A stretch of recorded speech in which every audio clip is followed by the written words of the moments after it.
Dans cet exemple, nous allons calculer les coûts de déplacement entre départements. Nous avons comme donnée le nombre mensuel moyen de déplacement entre 4 départements A, B, C, D. Par exemple, j'ai 22 déplacements de A vers B et j'ai 22 autres déplacements de B vers A, donc dans le sens inverse. J'ai 42 déplacements de A vers C et j'ai 40 déplacements de C vers A. Ce n'est pas toujours égal. Ça, c'était juste un cas particulier. J'ai aussi les coûts moyens en dollars par déplacement d'un département à l'autre par pied.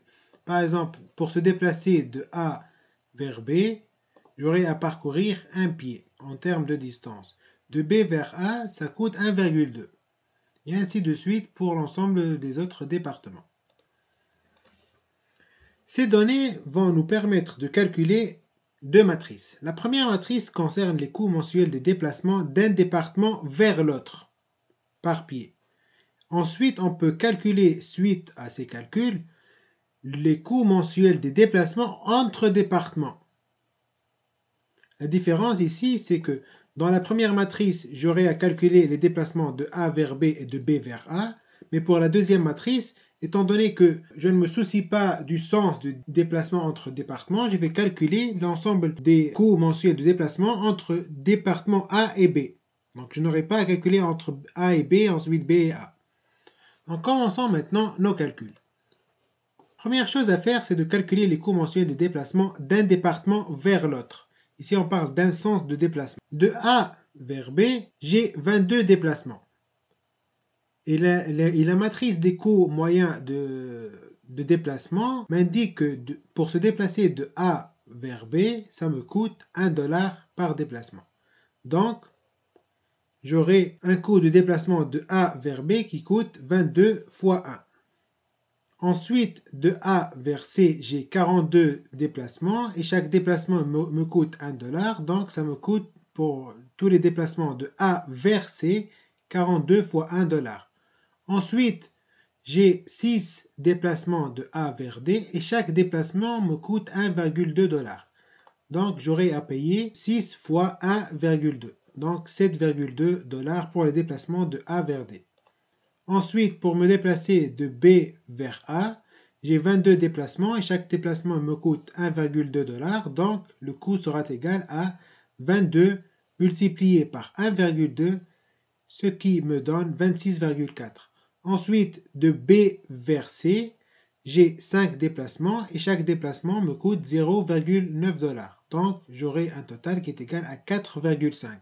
Ensuite, de B vers D, j'ai 19 déplacements et chaque déplacement me coûte $0,8. Donc, ça sera égal à 15,2. Et ainsi de suite pour le reste de la matrice. Suite à l'élaboration de cette matrice, je peux calculer le coût mensuel des déplacements entre départements.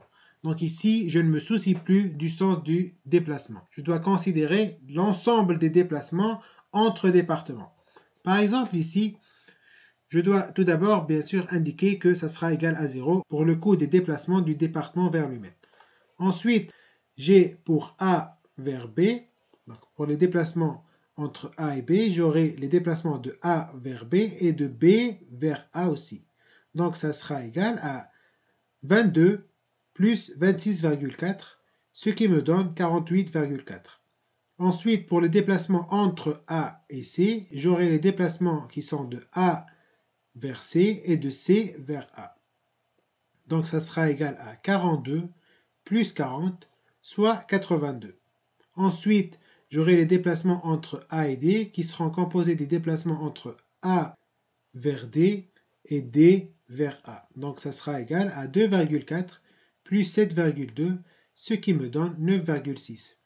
Ensuite, entre B et C, j'aurai les déplacements de B vers C 4,5 et de C vers B qui seront égales à 11, donc ce qui me donne 15,5.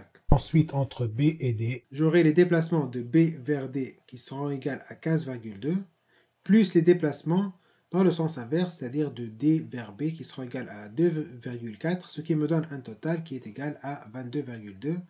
Ensuite, pour les déplacements entre C et D, ça sera égal au déplacement de C vers D qui est égal à 9 et de D vers C qui est égal à 10. Donc ça sera égal à 19.